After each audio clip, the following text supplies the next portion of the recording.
Hi. Wait, can you talk for a sec? Last night I got literally heinous. Literally heinous with Lily Maslia. Hello and welcome back to Literally Heinous. We have my fashionista expert, Sidney Szerlip, is back on the pod. I think you were on 2 or 3 years ago for the Karl Lagerfeld Met Gala, and it was one of my best performing episodes. I got so many comments. You were an absolute star, and that was before I moved to New York. And after I talked to you, I was like, oh my God, I have to move to New York. And now I'm living in New York. And my first guest, when I was like, I'm going full time on my podcast, I was like, I need to get Sydney back on the pod. So, welcome back, Sydney. Thank you so much for coming back. Of course, I'm excited to be here. I'm so excited to have you back. So the Met was about a week ago, and you are a fashion gal. Last we talked, you were a PR gal at an agency, and now you're in-house. Can you tell us a little bit about what you've done in the fashion world and what you're doing? Yeah, of course. So I was previously at an agency, so handling PR and events for a multitude of brands, big and small. I've done Fashion Week in New York for the past couple years, doing shows, front of house, back of house, interviews, seating, things like that. And then last year, I actually got to work the Mark red carpet for the Met Gala. So that was really fun. I kind of So had a cool. hand in that. And then as of November, I actually work in-house at Net-a-Porter. So handling PR and events for North America for them. So a little bit less in the fashion show and Met Gala realm, but still doing, fun brand activations and things like that. Yeah, that's so fun. So Net-a-Porter, I admittedly had to look up like the difference between Net-a-Porter and the Real Real and like Vestiaire and Essence. What is your like autopsy? Like what's the difference between the big ones? So Net-a-Porter is a luxury retailer. We buy from brands. It's the same as like a Saks or a Bergdorf's. We're just fully online. So a competitor would be Moda Operandi. Okay. For the Real Real, it's all like resold items. Same with Vestiaire. It's similar to Essence though. It's Yeah. all online. Yes. So how are you liking the in-house life? What is the difference between like fashion agency world and being in-house? They're very different. In-house anywhere is going to be a bit slower just because you are working with one brand as opposed to, 8 to 12 at a time. You're really focused on the storytelling behind the brand that you work with. It's fun being in-house at a retailer because I still get to work with multiple brands as we Yeah. house all the brands on the site. So a lot of our events are in tandem with, a capsule with Hmm. like Kate or Chloe or something like that. At an agency, things are so much more fast paced. You get a client who wants to do a project immediately. You have a month to do something. They're both fun in their own regard. Yeah. So are you in person at Net-a-Porter? Yeah, 4 days a week. So, yeah. So, what is that like working in a fashion office? I feel like I would be stressed all the time. Like I worked at GM, like at General Motors, and like I was slaying at GM, like in the office, like it was my own mini fashion show. I could not imagine working at a fashion company in New York. What is that like? It it's not like the Devil Wears Prada. Like I feel like people think, and maybe it was back in that realm, like in that Yeah. timeline. But it's like your typical open office, people Hmm. are coming in jeans and a t-shirt. Some people are dressed up, some people aren't. I like to dress up just because I like fashion and Yeah. I need a place to wear my clothes. But it's really nothing crazy. I imagine it's like working at any other office, honestly. Yeah. But it's like the jeans and the t-shirt, I'm sure there it's like way different than like jeans and a t-shirt somewhere else. Yeah, it's more, people talking about brands and things like I think the general conversations we have day to day are probably a bit different, Yeah. but yeah. Do you find that it's like an inclusive environment, like people are nice, or are people kind of trying to be cool? No, people are nice. I think, I mean, it very much so depends on where you're working. I think Net-a-Porter is great. Everyone's very inclusive. It's, a very great environment. Everyone's friendly. At the agencies I've worked in, same thing. Everyone's friendly, very inclusive. I think when, I've heard stories about people working at, the LVMH brands. I don't know Hmm. if that's true. I've never worked there. Sometimes things can be a bit catty in the industry, but I think that that's changed a lot. I think pre my time, it was probably a bit Yeah. more catty. I think now that everything's on social media and people, talk about their experiences, I don't think that it's the same as it, or at least as what I've heard that it once was. What are like the other sorts of fashion jobs that you can have in New York? So you've got like the agencies, PR agencies, event agencies, you've got like the retailers, and then like working directly at a brand. Like what else is there? I mean, there's, a ton. You can be a buyer, you can do merchandising, for e-commerce or visual merchandising for a store. There's, like you said, event production, PR, marketing. I mean, there's finance roles at Hmm. companies. You can you can be a stylist, you could be a designer. Yeah. Um, I mean, there's really a multitude of things that you can do in the Yeah. fashion industry. So, what is your relationship to fashion and how did you get into it? Was it your calling? Like, were you that girl in school that was always wearing crazy outfits? Like, take us through your experience. No, not really. I mean, growing up, it wasn't like I had always wanted to work in the fashion industry. I mean, I of course, grew up on Sex and the City and watching Devil Wears Prada, things like that, but Hmm. it never really dawned on me that that was something that you could work in. I grew up with doctors as parents, and my brothers both do, business style jobs, engineering, and things like that. I never really realized that people actually did, the Yeah. fashion, entertainment, Yeah. music. I didn't really realize those were actual things that you could do. It wasn't until in college, I was a business major because everyone was a business major. Yeah. I knew I didn't want to do science. So Yeah, for sure. it wasn't until I actually met somebody who did wear those crazy out there outfits and who was a fashion merchandising major that I realized that that was something you could actually do and you could major in college. So I decided to do fashion merchandising as my minor, and really, uh, it just opened a whole world of things that you could do in the industry. Yeah. I originally wanted to be a designer, so I went into product development. It was my first role in fashion, and realized that people spend their entire early life trying to be a designer, like taking sewing Mhm. lessons and things like that, which I Yeah. did take a few classes like that at FIT when I moved to New York, but that was never going to be my space. Yeah. Yeah. But living in New York definitely opened my eyes to becoming, interested in fashion and my personal style and things like that. Yeah. How else does New York like influence your fashion sense and like give you inspo? I think living in New York, you are never too dressed up or never too dressed down. I think it gives you, Hmm. a world to play in. Yeah. I think LA is probably the same, but I think when you live in like any other town, or like when I go visit my friends, I feel like I'm always the most dressed up. Uh, Yeah. Not for any reason. It's just in New York, you kind of Yeah. challenged a little bit to be able to play with your clothes a bit more. Yeah. I went to a party last night that was really cool and I was very out of my element, but it was a launch party for some like new streetwear brand my friend invited me to. And the outfits that I saw, it's just so inspiring and it's so great to be surrounded by beautiful people.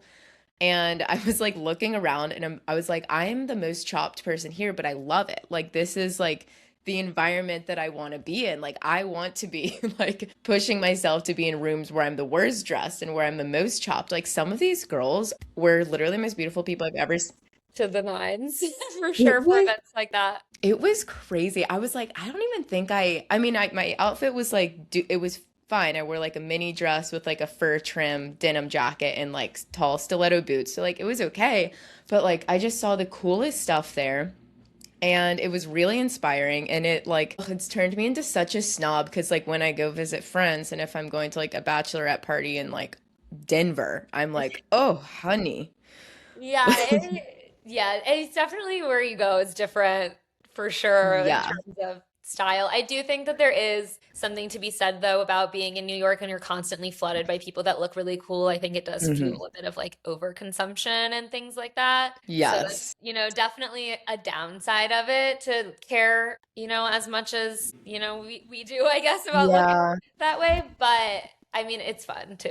Yes, the overconsumption is hard, and like I quit my job, so I'm like doing this full time, so I'm like actively not making money, but it's okay. I'm like I'm building an empire. So Yeah, I'm just like trying to exactly. shop like so much less, but like you can be fashion forward without spending a lot of money. Totally, totally. I think that sets apart people that just have a lot of money and people that have personal taste. Totally. Oh my God. Okay. So I was talking to about this like with my friend, and there's like two girls that we know from Atlanta who like growing up who have like donned these like pretty impressive, like I almost like influencer careers, like fashion influencer careers. And I can't even stalk them on Instagram without wanting to kill myself. And I just look at like their clothes and the events, and it's like I knew them, and it's like the events they're getting invited to, and the celebrities are taking pictures with, and the outfits, and I'm like, oh my God. But I'm like, that could never be me because it like takes money to like you have to start like that. Yeah, you definitely. I mean, I think that, people who were convinced that we need to buy a lot of things in a short period of time, I think Yeah. definitely creating a capsule wardrobe over time and buying those expensive pieces here and there is, I mean, not something that people should do, but it's something that I personally do. But I Yeah. just feel like with social media, it makes it feel like we need to have a new bag every week or a new, something that's just like not feasible, honestly. Yeah. Um, but I definitely am someone who like once a quarter I'll like save up to buy something really nice from a collection that I really want. But that's, building a wardrobe over years and years and years. How do you like I don't even know how to ask this question, but in your head, like how do you, I don't want to say justify because it's not that like this stuff isn't worth it, but it's like what is your parameters? Like what is your rubric for like purchasing things? Like how do you notice gaps in your closet and like how do you fill it and justify? Sorry, I'm not trying to be mean, but like how do you shop essentially? Like how do you quantify it? Well, I think, I mean, an interest in high fashion is definitely needed to be able to Hmm. justify spending that amount of money. I mean, if you don't have an interest in high fashion, then no matter what, you're never going to buy the $1,000 pair of shoes. You're never going to buy Yeah. the jacket from the new season Celine or old season Celine, whatever. You're never going to be able to convince someone to buy that if they're not interested in it. For me, am looking at Vogue Runway after every season. I'm very much the people that I follow are very interested in all of, the shows and whatnot. So I will, pinpoint different things that I want and things that I need. You don't really need any of this stuff, No, no, but no, no. you know, I know what you mean. yeah. And then, I mean, that's how I justify it. I just love, fashion. I love beautiful pieces. So Yeah. that's just I where I just choose to spend my money. like there's so much to learn. So like there's so many fashion brands. Like you have the high fashions and then you have like the Celine and the Kates and the like and then you have the up like how are you memorizing all of their collections and like knowing it so much to know what you want? Like that's It's just a part of the job, I guess. I mean, yeah. it's just everything. Yeah, it's just like how does anyone know a lot about anything? It's just Yeah. that's what I'm consuming on my feed is all, designers Yeah. talking about their collections and things like that. It's all, I mean, I work in the business of PR, so or fashion PR, so I'm Yeah. constantly reading articles about things. I have my favorite editors. I have, Yeah. my favorite influencers that I'm following who are talking about this stuff. So, yeah. Okay. I have this question later, but so who are your faves? Like who should we be following? Like who do you consume? In terms of editors or Like writing, influencers, Substack, yeah. Instagram. So a lot of who I follow are like the editorial tastemakers, I guess, in the industry. Rachel Tajan is a really great one. She used to be at Washington Post, but now she's at CNN Style, kind of developing their style vertical. On Instagram, she's the Profit Pizza, Okay. and she's great. Basically, her take on fashion, I just love. Jose Crieles Unzuet. I honestly can't pronounce his name. It's in Spanish. He's Hispanic, but Jose is great. He used to do Vogue Fashion News. Now he's at Vanity Fair, but he has a lot of takes that I really love. Uh, Liana Satinstein. She used to be at Vogue, but now she is kind of a freelancer and does a lot of stuff with brands and Substack and things like that. She's great. But really, I would just follow editors, honestly. They're the Yeah. people that are posting, maybe they're writing about specific stuff, but they're the ones, following everything. They're the knowledgeable ones. Yeah, I'm always more inclined to like, I am always questioning influencers, and it's like anyone can just like, or not anyone, but it's like people can just have money and like buy shit, obviously. And I'm like, that doesn't like mean something to me though. So I'm like, Less interested in the fashion influencers. I mean, I work with them for, you know, yeah, for event and partnership purposes, but in terms of who I take away my knowledge from, it's not necessarily them. I totally. think the people who have jobs within fashion who have become influencers in their own right because of their job in fashion are the people that, you can be learning from. Like Brenda Weischer, for example, she's I follow her. yeah, like she's a good one. And she honestly talks about this a lot about how the influencers at fashion shows like just don't know what they're talking about. But that's Yeah. because they, became famous because they're beautiful or famous because they're Yeah. beautiful people who post great content that get, the masses excited, but Hmm. they're not that knowledgeable about the actual space. Yeah, I totally get that. I recently read Andre Leon Talley's memoir. Yeah, it's great.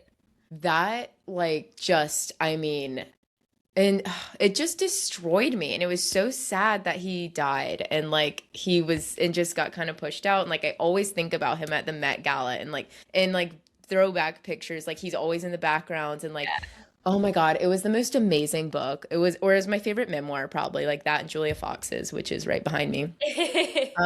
But yeah, I definitely like respect their opinions and like with these like fashion influencers. It's also not lost on me that they're all just so thin that I'm like, I just can't really take fashion advice from someone of that proportion because like I am like a curvy gal. I'm like the like jeans and t-shirt that looks good on like the 5'7", like really thin girl. It's just so different. And like their style recommendations are not that good. It's one of those things where I'm like, I feel like it just looks good because they're thin. So I Yeah. definitely gravitate more towards like vintage, like funky. Like I would rather buy something that no one else has than just like a Prada bag just for the sake of having a Prada bag. Yeah, definitely. I mean, I think that also just buying something because someone else has it is honestly a reason for me why I don't buy stuff. People have always asked me why I don't start my own like shop buy or like affiliate link thing. And it's Yeah, because I buy things that other people don't have because I don't want other people to have them. To me, same. things lose their value a bit if,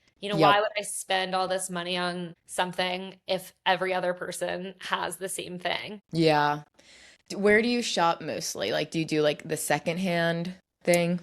I do both. I shop my favorite brands aren't necessarily the brands that I'm like shopping all the time. Again, they're things where I'm like working up to buy something. But I would say Jill Sander and Dries Van Noten are my favorite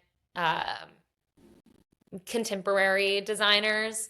Obviously I love Kate, but the price point on Kate is just like incredibly high. It's and Yeah. getting higher. But I would Yeah. say the Real Real honestly has a lot of really good finds if you just like know how to navigate the site. Can be kind of Yeah. chaotic and their imagery is awful, but honestly, if you know how to navigate the site, it makes it better for the person who's, has an eye for Yeah. it. Um, It's a skill. It's a yeah, skill. definitely. But Um, yeah, I mean, kind of just, random sites. yeah. I have a lot of Danish and Dutch brands as well. Okay. Um, people, Yeah, I struck gold one time and I found these like older ladies that were hosting a closet sale in their like one of their artist lofts and I struck gold there. And yeah. I got this like 1980s JPG mini dress with matching gloves. And Hmm. it's so fabulous. And I still haven't been able to wear it. Like I got it like a year ago and I'm like I have to get invited to something fabulous. Like I could have Yeah. worn it last night, I guess. Okay, so let's talk about the Met. So Met was on Monday. Fashion is art, which was kind of a crazy theme because it was so vague, but I loved it, I guess. I mean, what were your thoughts overall? Overall, I don't know. I think that people get their hopes up so much about every Met Gala, and I feel like every year people are just like let down. I mean, not Hmm. every single person is going to come out of the woodwork and, stunt the way that we want Yeah. them to. I think that there were some beautiful gowns and interpretations. I think that a lot of people I would have liked to see people interpreting art a little bit more as opposed to directly replicating art pieces. Yeah. Um, but I mean, overall, I think people were wearing some gorgeous things. Yeah. Who were your favorites? So Emma Chamberlain, of course. I mean, her gown was just absolutely stunning, and I love Mugler. I think they were referencing that Yeah. old Mugler piece with the feathers that people were talking about. It was unfortunate that she was like the first person to arrive because then Yeah. everyone was just like out of the gate, wow. And then I don't think a lot of people came close to that. The Sabine Getty, honestly, I'm not super Yeah. familiar with her, but she was wearing Ashy Studio, who I love, and her dress was really great. Yeah. The Getty family has some crazy lore if you haven't No, researched it. I haven't. I don't know much about it. I follow Ivy Getty, who I Yeah, believe is she's her got a lot of sister. events and stuff like that. Yeah, just like wild billionaire family. Like I'm Yeah, so jealous. Like I wish like wish that were me. yeah, me too. I loved it's so funny my mom keeps up with the Met because she knows that I love it. So she like will send me like her favorites every year. We loved Inox. I thought she was Yeah, amazing. I thought that she was great. makeup was absolutely fabulous. Also, I had the pleasure of doing an event with her at my previous agency, and she's like the most beautiful person in Dude. life. I have this video of her that like zooms into her face, and she's gorgeous. Who else have you worked with that's been like even more stunning in real life? I mean, they're all stunning in real life. At this same event, Christy Turlington was there, who's like one of my favorite OG models, and seeing her in person, my breath was taken away. Yeah. She's stunning. Yeah. But I mean, any of them, they're all gorgeous. Yeah, I know. It's so annoying like seeing celebrities in real life because you like tell yourself in their head like, "Oh, they're airbrushed. No one actually looks like that." And you're like, "Okay, They yeah, they do." do. No, They it's do. when you worked the Met last year, what was that experience like? Honestly, it was great. That was like the culmination of everything that I've wanted in fashion. Yeah. I mean, I would love to work the actual Met. Yeah. But I mean, it was really fun. You're, dressed to the nines. You have this air of just like decorum that you have to. Yeah. You have Yeah. all of these celebrities floating around, and I mean, at events, there's always like 2 to 3 to 4 celebrities, but working this, there's Yeah. hundreds, and it's just really cool to see everybody moving with their teams and how excited people get. Yeah. That is so fun. Was there any like drama or skerfuffles that you saw? No drama. I think the coolest thing was, I don't know if people remember last year, Anna Sui and Zendaya were kind of dressed in a similar look. Hmm. It was like a white Oh, I suit. do remember that. Yes. Yeah, and so Anna Sui was on my floor that I was handling for the Mark Hotel. And she was talking with her stylist, and as they were getting ready to leave, her stylist had said, "Oh, it looks like Zendaya's wearing something similar."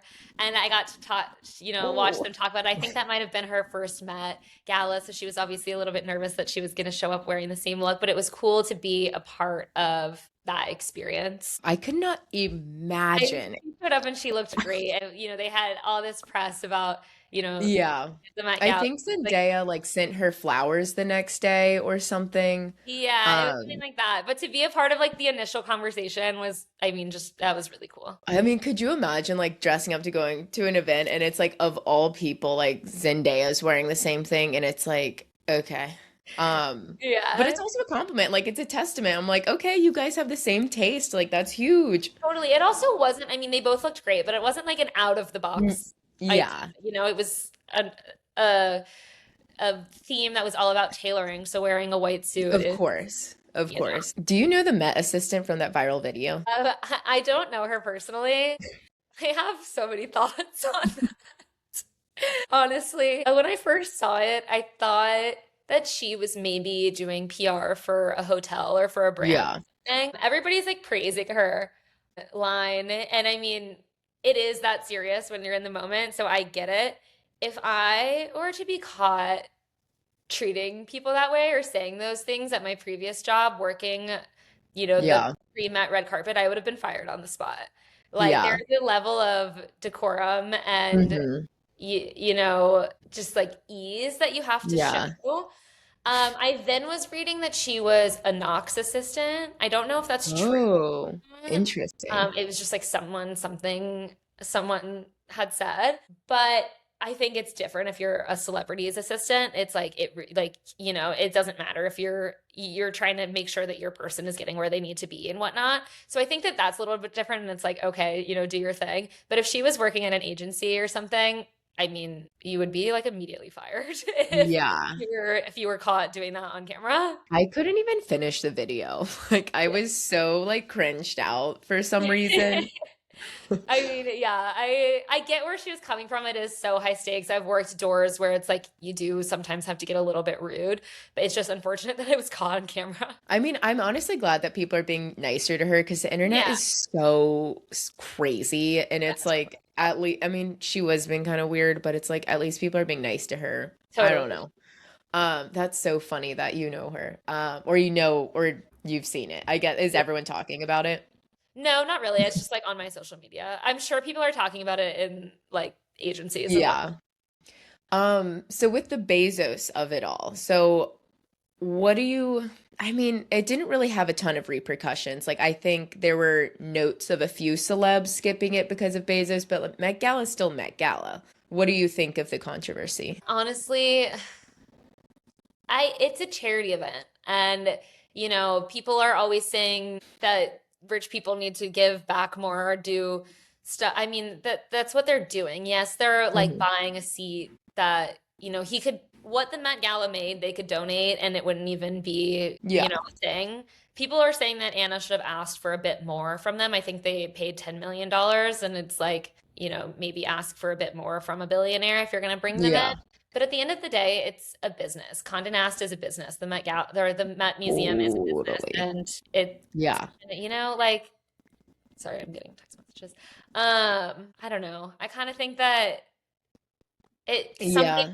on the arts, like, Yeah, I feel like it's a lot of just like selective outrage or like because the Met Gala is so visible and it's fashion's biggest night and it's really up there with like the Oscars, I guess I'd say is like most publicized like pop culture event. So like obviously this is getting like but I mean everything is a business. Like we live in a society. Like it's yeah, like the arts, and people get so mad at arts and entertainment and the film industries and things like that for, you know, calling upon these like these yeah. capitalistic businesses and things like that. But at the end of the day, it's like they need to make money. Like that's why actresses and actors do the big budget films for Yeah. Netflix and whatnot, is because those are the ones paying it. And, you see Daniel Radcliffe talking about how he makes so much money in royalties from Harry Potter that he gets to do all of the indie things Hmm. he wants to do because he did that and has this money. It's Yeah. And we arts should be funded. Like yeah. we live in a time where it's like the arts are like actively being defunded. So I'm like, okay, I guess like a billionaire wanting to like what exactly did he buy? A co-chair spot or Yeah, they were Amazon was like the main sponsor. And it has become a little bit less about I mean, not less about the arts.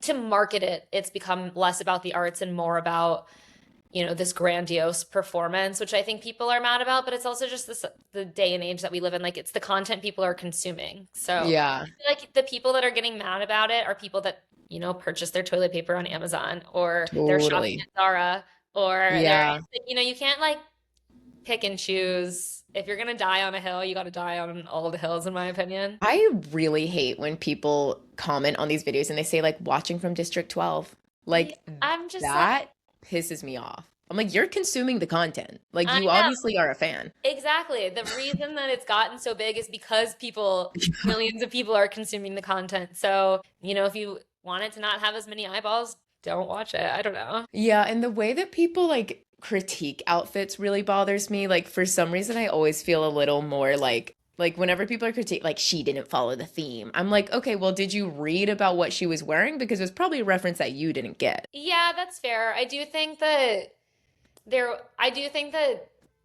To me, like I'm really into the theme. I think it's like, if you want to wear a beautiful dress, wear it to the Oscars. I think that Yeah. people should follow the themes. But I mean, that being said, yeah, sometimes people are referencing things that you just didn't get. But then to that point, it's like maybe it wasn't a good Yeah. of the reference. Yeah. So in the industry, like celebrity wise, who's everyone talking about? Like who's everyone wanting to style? Like what is the scuttlebutt? I would say Tiana Taylor, at least during the award season, I mean, she ruled award season with all of her looks. Yeah. Yeah, I mean, I feel like everyone kind of shows up and shows out at, those things.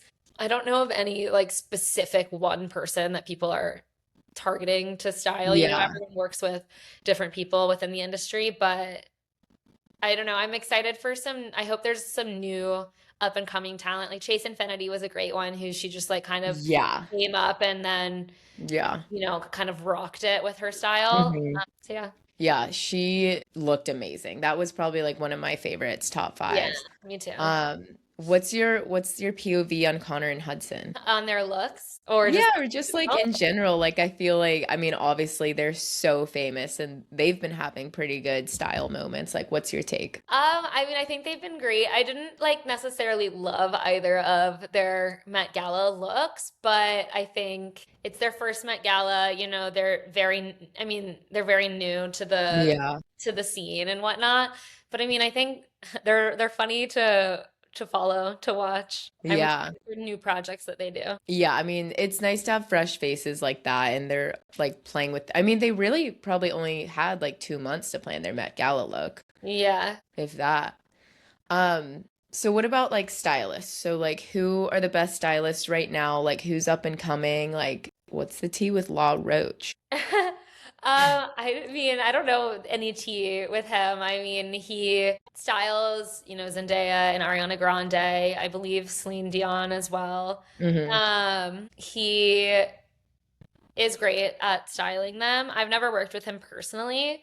I've been at an event with him before and, he was great. In terms of stylists that I really like, Danny Michelle is a good one. She has great personal style. I like to follow like smaller stylists. Caitlin Burke's a good one. She does less celebrity styling and more campaign styling or brand styling. But I mean, all of the big ones are, they have hits and they have misses. There's Carla Welch and Erin Walsh and Kate Young.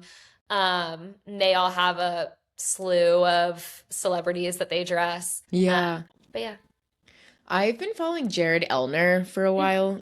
What's your take on him? He's great. I believe he does Sabrina Carpenter. I don't know if he still does, but he did at one point. Yeah. And he's a good follow as well. Yeah, he's been doing like the like he does Rachel Sennett and like Mhm. Emma Chamberlain. Like he's been working with her for a while, so he's interesting to it's yeah, there was another one that who did Rose Byrne this award season. I don't know off the top of my Yeah. head. She had some good looks that I was really into that. Yeah. Is styling, is that sort of like the end goal for a lot of people? Like, is that your goal? Like, how is that seen? No, I mean it's one route. I think Yeah.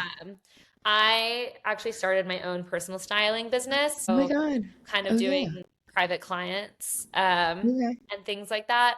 Celebrity styling is not something that I personally am interested in, Yeah. but other people are for sure. It's definitely fun or it looks Yeah. fun. I think, it's something you have to, like anything, if you want to succeed, there's thousands upon thousands of stylists. You have Yeah. to make the name for yourself. You have to be really, really good at it. And it's a lot of hard work and it's a Hmm. lot of being an assistant to people for years and years and years.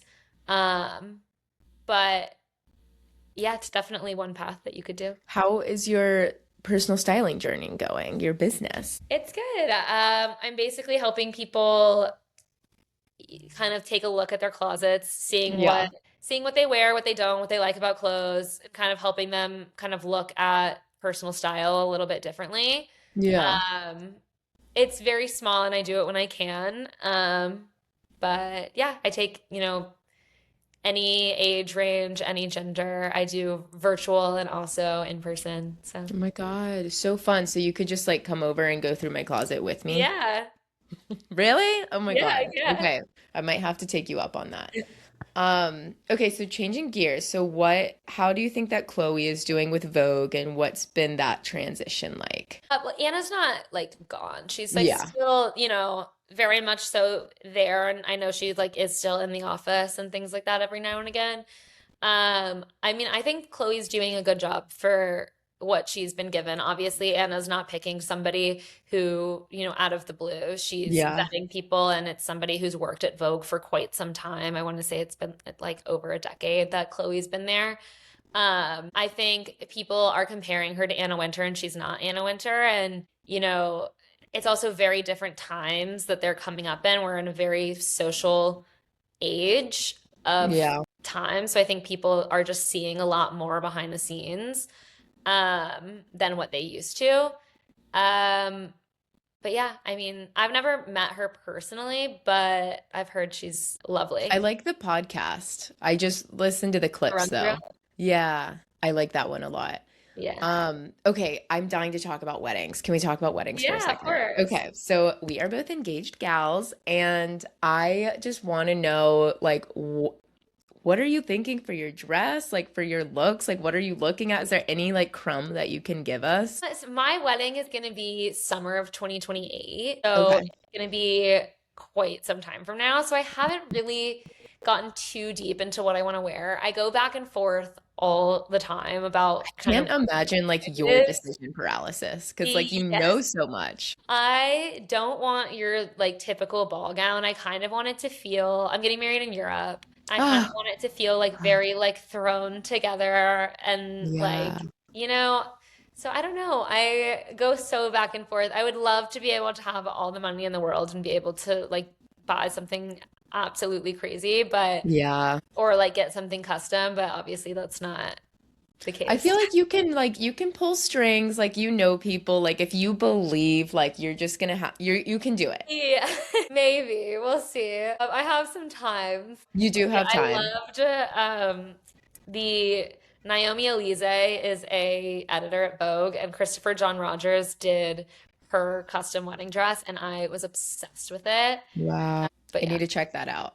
So my dress, I went vintage, and I love it. I knew I was gonna go vintage, or yeah, I didn't know it, but I just like knew in my heart because like back to what we were saying, it's like I don't want to wear something that other people are wearing. And I totally. see TikTok comments all the time of people being like, "Oh my God, I haven't seen a single video of someone else wearing my dress. I'm freaking out." I'm like, that is not something to like be worried about. I'm like, I Yeah, would be bothered if I saw like other people wearing my dress. I would be absolutely devastated if I saw someone, especially someone, not even, I don't care about people on social media, whatever, but if I saw somebody that I knew who was wearing my dress or something very similar before my wedding, I would be devastated. Yeah. Definitely not. And I knew so I tried on, I went to Atlanta to try out, like, did three dress appointments and I did two, one at Anthropologie Bridal just to like get a baseline. And that was fun. And then another one at like another dress store. I tried on a lot of Jenny U's. Do you know her? Familiar, but She's kind of like the new, she's not new necessarily, but I feel like everyone's wearing Jenny U and she does these ball gowns. And like the thing is about ball gowns, it's like they all look good. Like, of course they look good. Like I was doing some sweetheart necklines, some cat eye necklines, and like they looked amazing. But and then I got dinner with a friend afterwards who's like very much in the wedding circuit. And I was showing her the dresses I liked. She was like, "Oh, my friend wore that one. My friend wore that one. My friend almost wore that." And I was like, okay, no Jenny U's. And then my mom and I did an appointment at this vintage collector called Gossamer. Have you heard of her? yeah, I look at her online Bro. all the time. She's got some great stuff. Yeah, so we went to her house out in Lilburn, Georgia, and it was Mhm. just like me, my mom, and this woman, and I'm like butt naked in her living room, like kids like running around, and I'm like, oh my God, this is so stressful. And she's like, it's fine, they won't come in. There's like glass French doors too. I'm like, oh my God. But it was so much fun. I definitely recommend, not to like me give you recommendations, but if you go, I mean, her collection was unbelievable. Yeah, And I she was a little wasn't hesitant. online. store. I like constantly am like looking at her site. Yeah. I was hesitant about like vintage dresses because like they get kind of a bad rap, or like in I my head. Yeah, I see myself wearing probably a vintage wedding dress. Yeah, because you picture like the big fluffy like poofy things. So I was like, I don't want to wear that, but like Yeah. I found this dress that was it's 1990s Italian designer Lispos di Gio, and I'll text you a picture after this, Yes. but Yeah. I'm so excited. Yeah, I wanted to create like a look too, and that was the other thing about ball gowns is I felt like the ball gown was the look. And Yeah. it's like you can maybe throw on a necklace or whatever, but it just felt like that was it. In this dress, it's a little more like understated, like put together, but I'm gonna be doing like having all sorts of like things. So I'm excited and I cannot wait for yours. I am, yes. I'm like I need to like get inspo from yours and from everyone's. I haven't like really I haven't done enough. No, I mean you've got so much time. Okay, so I want to quickly transition as we're almost done, but I'm so sad I could literally talk to you all day. Trends. What is popping up? What are you seeing? What can you give the Haniacs any sort of like that's my fan base. I love it. Can you tell the Haniacs like what can we be buying right now that we can get on the forefront? This is such like a boring answer, and I know this isn't helpful at all, but I don't really like succumb to trends. I actually hate the word trend, if I'm being honest, Yeah. because I just think that that is such like not a way to go about your personal style journey. I think Yeah. that, I mean, you can obviously pull references and whatnot, but I think that following trends is how we get into this cycle of everyone looking the exact same. Yeah. So I think that I don't know, like for example, like people love ballet flats. It's something that everybody is, Yeah. that is something that I will never ever wear because it's not something that looks good on me, but it's something that every designer is making. It's something that everybody loves. It's something that everyone's wearing. But yeah, I don't know. It's just not something that I would ever do. People were Yeah. like, butter yellow is the color of the season. Yellow is one of my favorite colors and it's something that I've worn forever. And it's something I will continue to wear even after it's not something that people Yeah. are wearing. But yeah, I think that, I don't know. I think that when you are so following trends, Yeah. lose your own personal style. That is so true. What is like a Sydney signature? Like something that you always gravitate towards, either a color, color, shape, style. I gravitate a lot towards colors. I think adding a color to your outfit it will Mhm. make anything, better. I have a bunch of shoes or purses that are in fun colors so that if I am find myself wearing, a Yeah. monotone look, kind of pops in that regard. I also love like statement jewelry. I think is a good Yeah. way to get really exciting with your stuff. But overall, I think a clean look that, isn't too showy, but I think the sleekness and elegance of it is what makes it look good, Yeah. is kind of what I'm gravitating Yeah. I towards. love statement jewelry. And I just like last night with this party my friend I went to, she was wearing this really cool like, big jacket that had like different logos of like Olympics on it. And the way that like I would say probably 15 people came up to her and it was so fun because it was such a great way to like have a conversation with people and like that is life hack 3000 is like wearing a conversation piece and like getting people to Totally. talk to you. Totally. It's good. Okay, so transitioning into our last segment, Chic or Freak is a literally heinous original. So I will give you rapid fire hot take questions, and you are gonna tell me if it's chic, which is like fun, sexy, cool, Okay. or freak, which is like gauche, weird, tacky, not your vibe. Got it. Okay, butt crack as a style moment. I think, sorry, I like have like a whole thought process on this. So the butt crack as a style moment actually came from Alexander McQueen, Yeah. um, Lee, when he was the designer and he made these looks called bumpsters. And it Mm-hmm. was the jeans that show your butt crack. And in that case, I think chic. I think if you're just some random person walking on the street with your butt crack out, freak. Yeah, because if you're gonna, I would never, by the way, do the butt crack thing. I'm like, oh, even if I had the like Alexander McQueen jeans, I don't even think I would, but people are doing it. Yes, people are doing it. Okay, chic or freak, whale tail. Freak. Yeah. Yeah, I'm not into the whale tail, but I mean, everybody Do your own thing, you know? If that's what you're into, Hmm. that's what you're into. But I'm not into the whale tail. Hmm. Okay, chic or freak, long jorts. Chic. I kind of think so too, but I've seen people hating on them recently. Again, you know what? Someone likes this, and if Yeah. you like it, wear it. Okay, chic or freak, mesh flats. Chic if they look right. Again, I'm not someone who's wearing ballet flats or things like that, but chic. Okay, chic or freak, quiet luxury. Are I'm you so so over. tired of hearing that term? I'm Because so I over am. quiet I luxury. know, me too. I honestly kind of hated myself for even putting it in here, but I was like, I might as well ask. Yeah, no, I mean, it's not freak. Like it's definitely chic. People look chic. I think that Yeah. it ru not ru Okay, I think the obsession with quiet luxury and talking about it is freak. Yeah, Like, I agree. obviously, Jennifer Lawrence, like Mary-Kate and Ashley, chic, they do quiet luxury, like, obviously, but they're not out here talking about it. I think the people that are like getting sets, a capsule wardrobe from Zara and saying that it's quiet luxury, that's not. Yeah, like no, that's not quite luxury. It's I just think, dumb. yeah. Like I said, I like loud outfits and colors and things that, Same. are making someone draw the eye. Yeah. Chic or freak, I don't know if this will resonate at all, but it bothers me. Influencers selling style picks and bundles. I don't know what. Like I've seen like a lot of like fashion influencers like they will sell like a packet of like their style recommendations, but it's for like $80 or something, just to like links that they like. Yeah, Yeah, freak. freak. I guess I was baiting you into that one. Sorry. Yeah.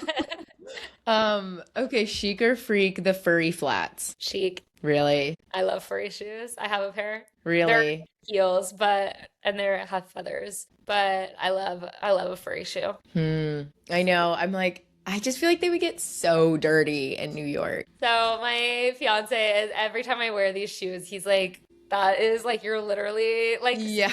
the ground of New York. I love them. I do not know your fiance. I mean, he seems cute and everything. I just see him from your pictures, but does he ever like look at stuff you buy and you're like, what? He's like, what the fuck? All the time. I put stuff on and he's like, what is that? Last night we were going out to dinner and I put on a pair of like heeled shoes that I'm obsessed with. And he was like, "Your witch shoes," or Yeah. whenever I put on Totally. my tabbies, he thinks I like look like a horse. Yeah. Yeah, tabbies, they can't get them. Like, I don't have tabbies. I like keep work like I would like them, but I keep missing the boat. I feel like, and now I feel like everyone has, I don't know. Everyone, I mean, people do have them. They've definitely become more mainstream, but I think that I love them. I think especially if you're buying tabbies from Margiela, then it's, Mm, if you're buying like knockoff tabbies, then whatever. yeah. I love a tabby. How good is your eye with spotting knockoffs? I mean, I think that you can tell if you're like really examining something. I think if something's like a good knockoff, then you can't, or at least I can't tell just by looking at it. But like if you look at the stitching is really kind Yeah. of what gives something away. Uh, Yeah.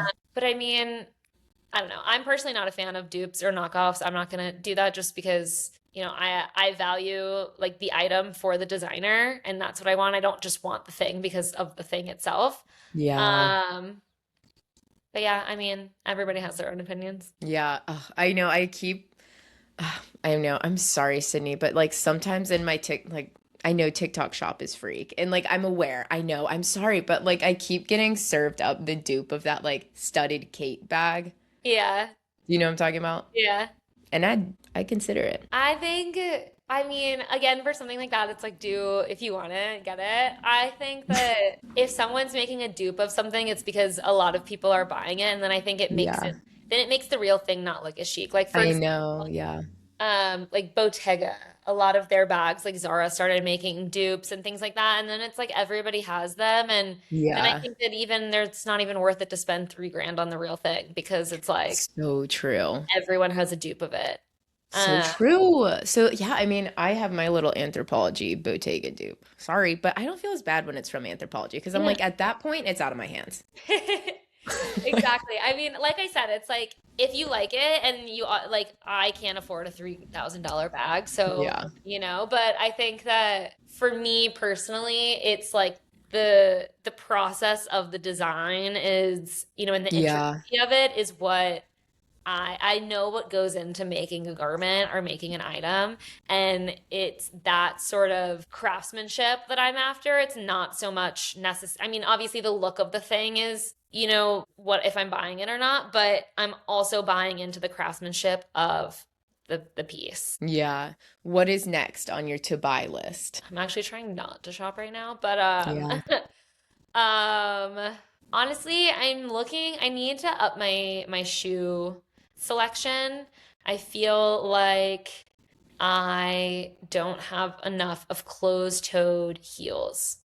Okay. That's something that I found in the winter that I needed. All of my heels are sandals, and I have Mm, very few closed-toed heels, and I just need a couple more yeah. like, pumps in that realm. Okay. Let me know what you decide. I always find that my shoes are hard because in New York we walk so much. So it's I like, know that's also I go back and forth because I mean my shoes like I wear them into the ground. So I yeah. always, I never want to spend too much on a heel because like I don't know, like you need a cobbler for sure. And it's like it has ruined nights for me if like my shoes are uncomfortable. So Yeah, like totally. I don't know. Okay, well, I think we're out of time, but Sydney, thank you so much. You were always such a pleasure and a wealth of knowledge. Um, you're welcome back anytime, by the way. You're in like literally heinous Hall of Fame, like best guests. So like just say the word. And whenever there's a big fashion moment, I'll reach out. Can you tell the Haniacs like where to find you or your styling or like if you're open to any new clients? Yes, open to new clients. Just shoot me a DM at Sydney Faye underscore on Instagram. Um, but yeah, that's where I am. I'm not so much on Yeah. TikTok, but Yeah. Well, thank you so much again for coming on, and I will link everything in the assets for I'll link all the creators that you mentioned and I'll link your account. So hopefully, guys, please reach out to Sydney. Okay? Thank you so much.